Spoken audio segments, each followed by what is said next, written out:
Encore une autre journée de rendez-vous, toujours avec nous, hein. On ne change pas une équipe. Ben, regardez, mon équipe, puis. Bonjour à tous, bonjour et bienvenue sur cette chaîne, si vous êtes nouveau à venir à la chaîne. Alors, l'intérêt d'aujourd'hui, c'est faire comprendre les relations qu'on a mises en place entre les vidéos qui concernent le piano et les voitures notamment qui sont dans les postes. C'est ça. Et on part plus de loin avec l'origine des deux, de la voiture et du piano. Oui, et puis on répond à ça aussi parce que quelques-uns nous demandent quel est le rapport entre les deux. Le bois, Alors, l'évolution, je pense. l'évolution, On est dans une création des deux éléments piano et automobile automobile. dans cette période du XVIIIe siècle. Pourquoi je dis ça? Le piano, c'est fin XVIIe en effet, Cristofori, Zimmermann, on en a Ouais. parlé. Vous vous en souvenez certainement. Mais la voiture, ou l'automobile plutôt, c'est Cuno. Cuno avec son char à vapeur. La machine à vapeur. Il y a une charrette en fait avec un gros truc, une grosse bouillotte. Une grosse marmite. Une énorme marmite, dans laquelle il y a de l'eau mouillée. C'est ça. Et cette eau permettait de transmettre la motricité à Exactement. l'ensemble du véhicule pour qu'il avance. Certes, c'était pas extraordinaire, ça n'allait pas très vite. C'était un bon début. Mais l'extraordinaire, c'est de penser à ça. C'est ça. Et les deux sont corrélaires parce qu'on est à la même période. Et cette même période, ce sont des gens qui se côtoient les uns les autres, Mais oui, qui ont cet esprit d'inventivité, le siècle des Lumières. le fameux siècle des Lumières. C'est l'inventivité. Le siècle des idées. Il en invente des choses à tout va. C'est ce qui font les prémices en fait de ce qu'est le piano aujourd'hui et de ce qu'est la voiture aujourd'hui, l'automobile aujourd'hui. Exactement. Alors, automobile en tous les sens du terme, ça peut être la voiture, le camion, la moto, tout ce qui est automobile. C'est ça. Mais là, on va regarder là. On va regarder en démonstration un piano. Là, on a par exemple un piano à queue Qui ressemble étrangement à un clavecin. Hein. qui ressemble étrangement à un clavecin. La forme de piano à queue, c'est le clavecin lui-même tel qu'il existait, on en a parlé au Au 18e siècle. Le moteur, c'est du bois. La voiture, c'est aussi le bois, tout ça. Mais oui, Alors pourquoi on fait le corrélat entre les deux? On va bien parler un peu de l'aparté. Il faut bien se dire que quand on est dans le piano, en tant que spécialiste du piano, on n'aime pas que le piano. En tout cas, moi, c'est pas notre cas. On C'est ça. aime aussi d'autres éléments.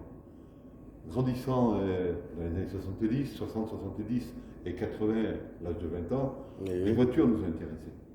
Ah ouais. C'est pour ça qu'il y a aussi ce mélange dans la chaîne qu'on propose, piano et automobile. Et automobile.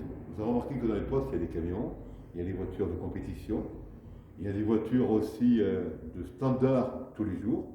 Et c'est ça qui nous a plu, qui nous a conditionné nos esprits à développer ce genre de choses et à aimer ça. C'est Et ça. les deux vont de pair, on aime ça. En même temps, vous avez remarqué que dans les postes, on a mis aussi des voitures en bois, Mais là, on pourrait parler de l'hippomobile. l'hippomobile notamment. C'est les voitures en bois notamment qui ont été créées jusqu'aux années 1950. Par exemple, pareil, c'est les voitures, c'est les pianos qui ont été démarrés dans le cadre en bois. Les voitures en bois ont été quand même plus tardives, 1950. Ça vient de loin. Hein. Et c'était recouvert la métal. Mais les pianos, c'est un peu pareil. Ah oui. Si on regarde bien, les pianos ont été au départ des pianos de base de poids total. Le clavier, si on regarde bien. Ensuite, la mécanique. Il y a ce qu'on appelle ensuite Samique. le bloc harmonique, c'est-à-dire notamment la table d'harmonie, Mhm. notamment aussi le sommier. C'est que par la suite, à un moment donné, au XIXe siècle, qu'on a commencé à mettre du métal. C'est ça. En tout cas, à industrialiser le métal, les cadres métalliques notamment, qui permettaient notamment d'avoir une rentabilité maximale pour produire plus de pianos. Mais oui. Et c'est un peu, la même idée, pardon, José. Oui, la même idée avec les voitures. Là, tout à l'heure, on a parlé d'hippomobile, toujours dans cette phase du XVIIe siècle. On pourrait assimiler l'hippomobile comme successeur Alors, des charrettes. je te reprends un peu, hein, je ne peux pas faire le professeur, mais l'hippomobile, c'est le cheval. Voilà. C'est le cheval à un moment donné qui va C'est tirer. ça que je voulais charrette. arriver. Exactement. Moi, je parlais simplement de la machine de Cuno. Cuno, c'est plus l'hippomobile. Cuno, au XVIIIe siècle, c'est notamment une grosse charrette sur laquelle on a mis une grosse marmite, on peut appeler ça, un gros truc énorme pour Ouais. mettre de l'eau, qui se transforme en vapeur la carburateur va créer l'énergie pour La entraîner motricité. l'engin. C'est ça. C'est ce qu'on appelle, à mon avis, le précurseur de l'automobile. Exactement. Et en fait, le lien que je voulais apporter au piano et à la voiture, c'était le fameux bois. Ce que je voulais dire, c'est que justement, je pense qu'on est sur la même idée, c'est que l'hippomobile, tout ça, c'était des engins, enfin des engins. Les voitures étaient à base de bois. Tous les postes qu'on a mis, Comme les classes 1 de base, avant l'époque de la métallurgie, par exemple. tous les postes que vous verrez sur la chaîne de notre chaîne YouTube, C'est ça. c'est parce que les voitures ont été recouvertes de bois, en tout cas préparées à base de bois jusque dans les années 1950, qu'on peut faire le parallèle entre ces deux éléments. C'est ça. C'est que quelques personnes comme Citroën qui ont fait dans les années 30 une voiture totalement en métal. Parce que Citroën est allé voir Il a Ford été voir Ford, aux justement. États-Unis et il a compris la rentabilité. Mais C'est c'est vrai ça. qu'à une époque, longtemps, la voiture c'était du bois recouvert de métal. Voilà. Comme le piano, longtemps, le bois, après, recouvert de métal. Vous voyez, il y a une belle similitude entre les deux. Hein. C'est pas par hasard. Alors, Ce fameux siècle des Lumières, il a été l'histoire très important. L'histoire de ce piano, c'est qu'à un moment donné, moi je suis allé et j'en ai fait mon métier, parce que c'est aussi la relation humaine. Et oui. C'est ce qui nous plaît, c'est ce qui est plaisant dans tout ça. Dans tous ces éléments qu'on voit concernant tous ces domaines dits artistiques concernant l'être humain, il y a toujours cet échange qui est formidable. Ah oui. Et pour moi, l'échange c'est important, et pour toi aussi, puisqu'on est ensemble pour vous faire comprendre ça, pour vous situer mieux concernant. Mais on aime cet échange à travers la voiture, à travers le piano, à travers aussi le théâtre, Mais c'est à c'est travers ça. la peinture. Et oui. D'ailleurs, il y aura bientôt des échanges avec des gens de cette nature qui vont permettre, parce qu'ils aiment aussi le piano, qui vont permettre de comprendre toute cette diversité. Pour mieux avancer. On n'est pas cantonné dans un piano simplement. Ben non. On aime le piano, on veut vous le faire comprendre, on n'est pas cantonné dans le piano. Et puis les échanges, ça fait naître les idées. Qui En n'échange pas n'a pas d'idée, quelque En part. plus. Bah C'est oui. raison pour laquelle, quand on est en rencontre avec des gens, on discute longuement. C'est Parce ça. qu'on a chacun une idée qui va être entraînée par une autre idée qui nous permet de voir encore une autre idée. Et oui, Et le piano, c'est ça, et notamment la voiture, c'est ça aussi. L'automobile. c'est ça. Vous n'avez pas des choses à nous faire voir dans l'atelier? À l'atelier, notamment, on va comprendre, parce qu'on a parlé du bois. Ben, C'est le ça. bois, c'est essentiel. Le piano, évidemment. Quand on va dans l'atelier, alors l'atelier, moi, c'est un univers dans lequel je suis depuis maintenant les années 80. Et J'ai oui. appris auprès de gens qui ont eu de très belles formations, renommées dans la région dans laquelle ils étaient, et qui m'ont permis de mieux comprendre ce qu'est le piano, et aussi de me donner la patte, comme on dit. Petite dédicace.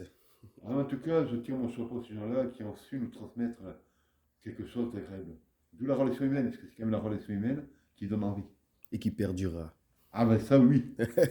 Piano, à un moment donné, on vient de parler de l'histoire du bois, hein. C'est le clavier qui est en bois, Voilà. c'est la mécanique qui est en grosse base de bois. Certains vont me dire, il y a du feutre, il y a la laine, d'accord, mais la grosse base, elle est en bois. C'est ça. C'est en même temps le sommier qui est dessous, là, qui est en bois. Ouais. Toutes ces parties-là, c'est la table harmonique qui est en bois, c'est le barrage qui est en bois. Ce qui s'est rajouté, on en a parlé il y a quelques secondes, c'est concernant le cadre métallique, C'est ça. qui s'est rajouté au 19e siècle. Il y en a même un Pleyel, Ignace Pleyel, Oui. qui a essayé, qui a inventé, en tout cas qui a essayé de mettre en place, un sommier en métal. Ah oui. Au lieu d'avoir du bois, c'était du métal. Mais il s'est rendu compte que ça ne fonctionnait pas bien. Pourquoi? Parce qu'une vis dans le métal, ça n'a pas la même sensibilité qu'une vis dans le bois. Dans le bois. Le bois, il y a des fibres. Question de sensibilité. Et le hêtre, on l'utilise parce que les fibres elles-mêmes permettent, comme des colliers, de bien serrer les chevilles, tout en laissant une certaine marge. C'est quel type de bois, du coup? Le C'est du hêtre? Mais le hêtre, c'est du bois. Qui est utilisé généralement. Mais assez élastique en même temps. Ouais. Qui permet à ces chevilles de bouger. Il est constamment utilisé pour les pianos, notamment, puisque le hêtre a une force de solidité et de tension bien importante. Et pour la voiture aussi, Mais la voiture, les Le hêtre. c'était du hêtre. c'était du hêtre. Ouais. Il y a une base. Il faut que la voiture réponde à des bases très solides. L'automobile, il faut qu'elle réponde à des bases très, très solides. C'est vrai. Et d'ailleurs, quand vous regardez les postes qui ont pu être mis sur notre chaîne, eh bien, on voit qu'il y a des voitures en bois, toute la carcasse est en bois. C'est ça. Eh oui, Et donc, si la carcasse est en bois, c'est qu'il doit y avoir quand même une obligation de solidité. c'est vrai. Sinon, le véhicule, il aurait du mal à tenir. D'ailleurs, Il peut pas rouler, hein. les charrettes, c'était en bois aussi. Ah oui, Le véhicule de culot, c'était un ensemble de bois à la base. c'est ça. Et les roues étaient en bois en plus. En plus, Donc, il fallait du bois solide pour ça, hein, pour que ça tienne. c'est du être, notamment, c'est du charme, c'est tous ces éléments qui permettent d'avoir quelque chose de sérieux. C'est- Et c'est développé dans l'esprit qu'on a, en tout cas l'univers qu'on s'est créé. Mais depuis 40 ans, on a vu qu'il y avait une belle évolution. Les gens, au départ, dans les années 80, étaient du style à avoir les pieds dans le bois, il y en avait pas mal à l'époque. Hein. Il en restait encore pas mal. Cadre bois, on appelait ça. Alors après, il y a eu beaucoup de distinctions. Dans les années 80, je me rappelle que nous, on trouvait les pianos, on les vendait même. Il y avait des distinctions entre, alors, les pianos cadre bois, les pianos cadre renfort métallique, les pianos cadre semi-métallique, les pianos cadre métallique semi-découvert, les pianos cadre métallique complet. On va rentrer un peu dans le détail. Ça en fait Ça fait quelques éléments. quelques éléments, hein. Mais c'était des éléments d'ordre commercial aussi, en même temps. Parce que le fait de faire des différences comme ça mettait en relief certains éléments par rapport à d'autres. On va expliquer un peu tout ça. Allez, Le cadre bois, moi, c'est ce que c'est un cadre bois. S'il n'y a pas de cadre, il n'y a pas de rapport, il n'y a rien. Voilà. Ça, c'est le cadre métallique. ouais, Si j'ouvre le panneau, ça, le cadre métallique, on ne le voit pas. C'est un cadre bois complet. complet. D'accord. Après, il y a ce qu'on appelle des semi-métalliques, ce qu'on appelle des renforts métalliques. Le Ok. renfort métallique, c'est un cadre, tout simple, avec un petit barre de renfort. À la limite, ça, c'est même pas ça. C'était la petite barre de renfort, on la voyait, elle partait du bas, elle partait en travers souvent. Ah Il y ouais, avait une ou deux barres de droite. renfort, c'était léger. Après, il y a ce qu'on appelle le cadre semi-métallique. Pourquoi on dit semi-métallique? Parce que le cadre, ça c'était un argument plus commercial qu'autre chose, on va dire, hein, Mhm. c'est que le cadre s'arrêtait à ce niveau-là, et puis le reste était en bois. C'était bois. Semi-métallique. On vient de D'où parler la- aussi du cadre, ce qu'on appelle sommier découvert. Cadre métallique semi-découvert. Le cadre métallique, c'est ça. Là, ça c'est le cadre. On a un cadre métallique Ouais. qui est en sommier découvert. Et le sommier, il est apparent. Il est bois, apparent. on le sent, Ouais, on le bois, là. voit le bois là. Le bois, il est là. On le voit, Vous c'est voyez. sommier, ça. D'accord. Ouais. Et après, Découvert. tout était en même temps, les années 80. Hein. Tous ces pianos existaient encore, étaient confondus dans la même race.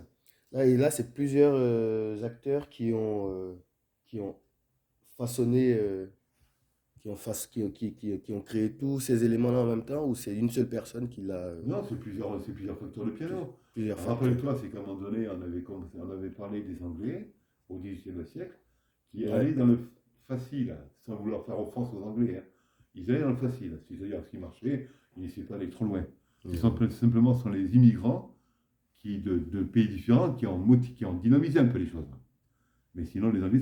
Et donc, tous ces pianos, aux années 80, 1980, 85, 88, 90, se sont retrouvés en même temps sur le marché Eh oui. et ont proposé tous ces pianos différents, faits par différents facteurs de piano.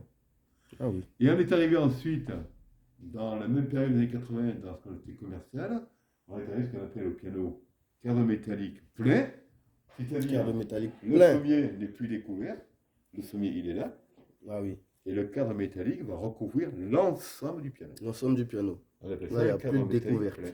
Là, il est plein. Là. Alors, maintenant, on ne fait Plus plus de la nuance. Hein. Les années 2020, terminé ces nuances. À l'époque, c'était la nuance, pourquoi? Parce Début que, 21e ayant démarré siècle. dans cette période des années 80, on avait affaire à des gens aussi qui redécouvraient le piano. À l'époque, dans les années 80, il y a eu une rupture, en gros, une rupture quand même pendant quelques années, liée à un contexte qui s'écartait un peu du piano. Il y a eu des pianos vendus, évidemment, mais on était moins dans le contexte. Et les années 80, ben, il y a eu notamment un nommé Jacques Lang, qui était le ministre de la Culture de Mitterrand. Mitterrand, c'était un bon collègue, et il a eu l'argent nécessaire pour développer des écoles, donner l'argent à des gens pour qu'ils fassent des écoles, des associations musicales, etc. Pour développer Et ce. c'est là que les gens ce ont piano. été drainés par cette dynamique, par les écoles. Ils sont allés au piano. Et tous ces pianos sont réapparus. En tout cas, ils ont été demandés, etc. C'est une sorte de renaissance. Une vraie renaissance. Et à l'époque, à un moment donné, des vieux pianos, on les vendait. Des vieux pianos maintenant, c'est terminé. Pourquoi? Parce que les vieux pianos sont quand même assez désuets musicalement, à part quelques beaux spécimens comme ce PL, C'est qui ça. est un beau spécimen et qui mérite qu'on le répare, qu'on le restaure entièrement. Et Mais oui, sinon, on est passé maintenant à des pianos qui sont au niveau esthétique et C'est au ça. niveau technique. des pianos comme celui-là par exemple, qui est le noir, là qui est noir notamment, c'est le sens aujourd'hui du piano. Comme ce piano qui a des formes modernes, le blanc qui est à côté. Donc voilà, et avec des mécaniques modernes, si on regarde un peu l'ensemble du piano, on va l'ouvrir, c'est des mécaniques, bon, c'est tout ce cadre en métallique, on fait plus de nuances aujourd'hui. Ouais. Là, c'est Tous les pianos sont reliés en ce sens. D'accord. C'est ça. Il n'y a plus de nuances entre les différents métallique cadres. plein. Voilà. Et bien c'est comme la voiture. Ah ben oui. Parce qu'on parle de la voiture dans le piano, on aime ça, mais les corrélats sont semblables. Hein. La voiture notamment. Mais toi aussi tu l'as vu, la voiture de basse bois. Mais maintenant, on ne parle plus de basse bois, on parle de métal. Bah oui, là il y a plus Oui, de bois. même, on va plus loin, on parle de métal, d'aluminium, de carbone et compagnie. Là, il y a plusieurs matières premières qui se sont rajoutées. Ouais, ça évolue sérieusement. Mais on n'est plus dans le style à dire c'est du bois à la base. C'est du bois. Parce que le bois à la base demande plus de travail, plus de temps à passer. C'est que du bois. Mais on revoit le métal, mais c'est du temps quand même. Oui, et la rentabilité économique financière n'est plus adéquate. Là, vu qu'on procède maintenant sur de la consommation de masse, pour produire pour tout le monde, La rentabilité. on n'a plus le temps et ça se perd. Et est-ce qu'on pourrait faire de manière artisanale, mais du coup c'est de l'artisanat quelque part, le fait de travailler ce bois-là, est-ce que ça se perd aujourd'hui? Écoute, on a rencontré un technicien là, qui travaille le bois. Lui était pessimiste. Ouais. Il disait à un moment donné, ouais, il n'y a plus terminé, on a arrêté, il n'y a plus rien à faire. Et puis on avait beau le relancer. C'est peut-être une vidéo qu'on passera sur le site. On va savoir. On avait beau le relancer, toujours négatif. Ouais. Mais ce qui est bon à savoir, c'est que même dans les années 80, on disait que le piano serait terminé. Et oui. Dans les années 80, beaucoup disaient le piano c'est terminé, on n'en parlera plus. C'est bien le numérique qui est arrivé, électrique, le piano c'est terminé. On va le remplacer. Et pourquoi c'est pas terminé? Parce qu'il y a toujours une philosophie liée à cet échange d'instruments. Et pas ça. Rien ne se perd. Déjà. Peut-être ça, mais en même temps, c'est le côté rendu musical, rendu, la perception. Pourquoi une personne, un concertiste, amène un piano que sur une scène de concert, alors qu'il peut ramener un piano numérique? Il s'en a rien d'ailleurs. Mais il y a une raison. Et vraiment, si le gars le fait, ou la fille, le concertiste le fait, il ne faut pas poser des questions. C'est parce qu'à un moment donné, le rendu, la perception, le toucher, la vue de l'objet, l'odeur même que ça évoque, nous donne envie de continuer avec ce piano. Et donc, pour répondre à ta question, je le vois, non, ça ne sera pas. Il y a des filières certainement qui existent, il y a des filières qui vont redynamiser les choses. Et puis l'être humain, il est ce qu'il est. L'histoire est un retour à l'origine. Et ouais. Beaucoup de retour à l'origine. Le bois, c'est plus difficile à l'avoir en effet. Si on prend par exemple certains pays comme le Canada, c'est pas que c'est impossible, mais avant de récolter du bois, ils demandent qu'on redéveloppe, qu'on maintienne la culture du bois pendant plusieurs années avant de faire du reboisement. Automatiquement, ça demande plus de temps. C'est pas tant l'impossibilité de développer le bois, c'est le temps que ça demande. Oui. Et c'est à partir de ça, le temps fait qu'à un moment donné, peut-être il y aura quelques embûches. Mais ça n'empêche pas qu'il y aura toujours des gens qui seront motivés à travailler. Ben oui, le temps, au final, le temps, c'est un bon allié. Hein. C'est comme une bonne côte de bœuf ou de porc, ben, faut la faire mijoter longtemps et qu'elle soit bonne. C'est ces analogies, tu vois. C'est un peu toujours la bouffe. On aime manger. Et oui. Bouffe, en plus, et oui. Mais fais gaffe, moi, parce que quand tu commences à parler de viande et compagnie, hein, on est dans une période qui demande mangeons. Hein. Mais bon, bonne bouffe, c'est quand même réel. Ouais. Mais c'est le temps, et c'est vrai que le temps qu'on passe à un moment donné, mais c'est le côté rentabilité. Parce qu'on parlait de rentabilité, hein. C'est l'histoire du bois notamment, qui a été remplacé par du métal complet, sur les voitures par exemple, sur les pianos, le cadre métallique qui a été institué, qui a permis certainement de gagner un temps fou par rapport à la préparation du piano. C'est vrai que le bois peut être sympa, mais il faut savoir que ça demande plus de temps. C'est comme la matière, l'énergie utilisée pour la motricité sur les voitures, par exemple. Au début, on parlait des machines à vapeur. Là, aujourd'hui, c'est le carburant, quoi. Enfin, c'est le diesel, c'est une autre source d'énergie. Ouais, parce que ça produit plus, ça permet de faire circuler beaucoup plus de voitures. Ben, voilà, c'est, comme vous l'avez dit, la rentabilité. Et non, non, je parle de la création. C'est la création après l'inventivité. C'est-à-dire, moi, un exemple, quand on spécialise du piano, préparation de piano, je passe énormément de temps sur une préparation de piano. Et si je voulais facturer le temps que je passe, je ne peux pas. Je ne peux pas parce qu'à un moment donné, il y aura trop d'heures passées. On ne peut pas facturer.